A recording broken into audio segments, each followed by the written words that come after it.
Setelah berendam dalam dupa selama setengah kolom, Qin Yichen bangkit dan meninggalkan genangan air, mengenakan pakaiannya lagi, dan datang ke loteng perlahan. Asisten toko mengubah kesombongannya dari awal, dan berkata kepada Qin Yichen dengan hangat. Di meja, kursi kosong di meja itu adalah milikmu. Qin Yichen mengangguk, kembali ke tempat duduknya dan duduk, menghela nafas lega dengan gelas anggurnya, menghela nafas panjang, dan menghela nafas pelan. Masih nyaman. Setelah minum, Qin Yichen memandang orang-orang di sekitarnya. Ini semua adalah ksatria tingkat puncak. Meskipun mereka semua berada di alam yang sama, ada celah antara puncak ksatria dan puncak ksatria. Beberapa ksatria berada di puncaknya, tetapi mereka sedikit lebih kuat dari para ksatria yang terlambat. Tetapi masih ada yang lain, dan mereka hanya selangkah lagi untuk menjadi dewa liar. Menurut perbedaan kekuatan, orang-orang ini juga dibagi menjadi beberapa kelompok yang berbeda. Qin Yichen mendengar dan agak bingung. Saya khawatir aturan ini tidak benar.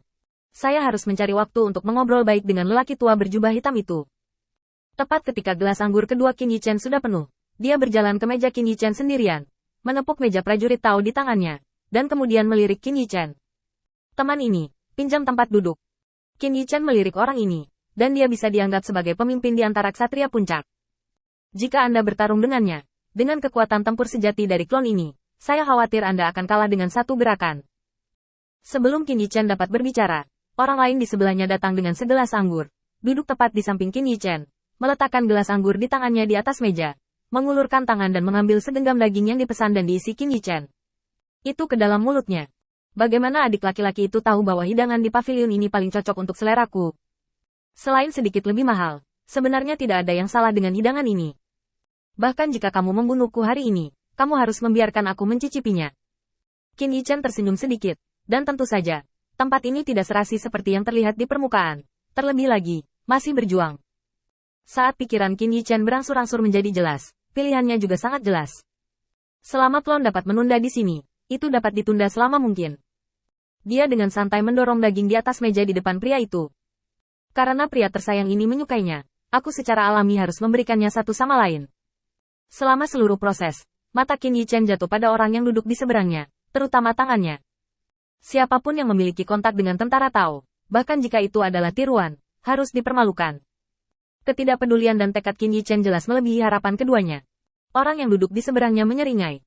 Kenapa? Tidakkah orang benar-benar berpikir bahwa puncak ksatria adalah akhir dari ksatria? Qin Yichen tersenyum acuh tak acuh. Jika kamu tidak mencoba, bagaimana kamu akan tahu? Sekarang Qin Yichen sangat yakin bahwa orang yang duduk di sebelahnya kemungkinan besar akan membantunya. Tetapi dia tidak mengesampingkan bahwa dia adalah pendamping dari orang yang berlawanan. Dengan penemuan sebelumnya, Qin Yichen lebih yakin bahwa mereka hanya akan membuat keributan besar tentang menindas yang lemah. Bagaimanapun, bertarung melawan yang kuat bukanlah kerugian kecil bagi mereka. Di tempat di mana semua jenis kemampuan pemulihan telah berkurang, melelahkan kekuatan seseorang dalam pertempuran sama saja dengan mengirim leher seseorang ke ujung pisau orang lain. Sejauh situasi di tempat kumuh ini, siapa yang akan membalas setiap musuh? Qin Yichen cukup yakin dan menunggu keduanya memulai. Namun, tubuh Qin Yichen sebelumnya tinggal di air mandi, jatuh ke tanah bersama dengan air, dan kemudian meninggalkan loteng, mengenakan pakaian yang sama sekali berbeda. Qin Yichen bergegas menuju kediaman lelaki tua berjubah hitam itu.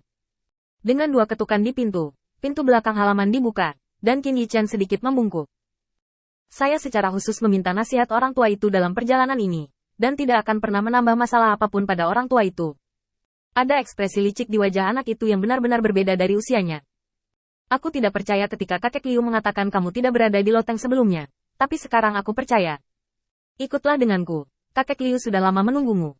Qin Yichen menundukkan kepalanya sedikit untuk berterima kasih padanya, dan kemudian mengikuti ke halaman. Ketika dia datang ke ruang samping, pria tua berjubah hitam sedang bermeditasi di atas kasur saat ini. Ketika dia melihat Qin Yichen datang, dia membuka matanya. Bisakah teman kecil itu melepaskan mulut harimau? Qin Yichen sekarang melihatnya sebagai junior di masa depan, dan dia sedikit lebih menghormati pertanyaan orang tua itu. Melarikan diri untuk sementara, tetapi aku perlu meminta beberapa hal kepada para senior untuk menyingkirkan belenggu tempat ini sesegera mungkin. Saya punya alasan untuk menyelesaikan uji coba ini, dan saya berharap para senior dapat membantu saya 1 atau 2 kali. Setelah ini selesai, saya pasti tidak akan melupakan kebaikan para senior. Pria tua berjubah hitam itu tertawa dan menggelengkan kepalanya. Tidak. Saya hanya tidak suka perilaku menyesatkan mereka. Saya mungkin bisa menebak apa yang ingin Anda tanyakan. Ini tidak lebih dari menyelesaikan percobaan ini. Saya telah mengumpulkan cincin penyimpanan. Semua intelijen, Yang pasti ada. Saya tidak pandai menilai di mana ada yang salah, jadi Anda harus lebih berhati-hati. Qin Yichan mengambil cincin penyimpanan dan berterima kasih kepada lelaki tua itu 3 kali sebelum pergi. Seluruh proses serah terima kurang dari waktu penghitungan bunga. Efisiensinya sangat efisien, tetapi saya tidak tahu apakah hal-hal di dalamnya cukup untuk menghilangkan keraguan saya. Setelah Qin Yichan menemukan kamar kecil untuk disewa, mengatur lingkaran sihir, dan segera membuka cincin penyimpanan di kamar. Saat kesadaran Qin Yichan mengambil semua catatan pada gulungan kulit domba di cincin penyimpanan ke dalam pikirannya, Qin Yichan menutup matanya. Di putaran pertama uji coba yang telah berlalu, ada tempat-tempat yang diabaikan Qin Yichan. Pertama, jika dapat dikagumi oleh semua orang di kota terapung pada saat itu, setelah memasuki uji coba putaran kedua, kecepatan pemulihan daya beberapa rumah tangga tidak akan terpengaruh. Ini adalah sesuatu yang tidak dipikirkan Qin Yichan. Pada awalnya, dia pikir itu adalah desain dari persidangan itu sendiri. Tetapi dia tidak berharap bahwa dia dapat memperoleh kembali kekuatannya karena dia dikagumi oleh beberapa orang. Memikirkan situasi saat itu, pengemis tua itu sangat berterima kasih padanya. Belum lagi keluarga Wang Ermazi.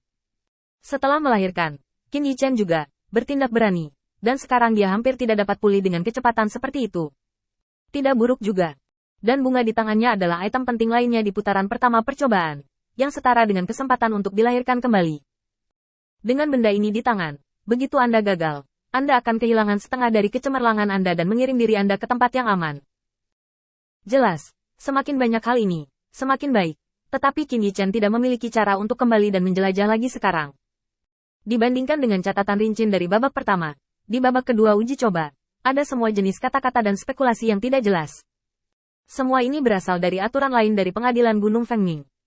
Setelah Anda tenggelam dalam tingkat percobaan tertentu, Anda akan terus hidup di tingkat itu sampai Anda melanggar aturan sebelum Anda dapat memasuki babak berikutnya. Artinya kamu tidak boleh pergi sampai pekerjaanmu selesai.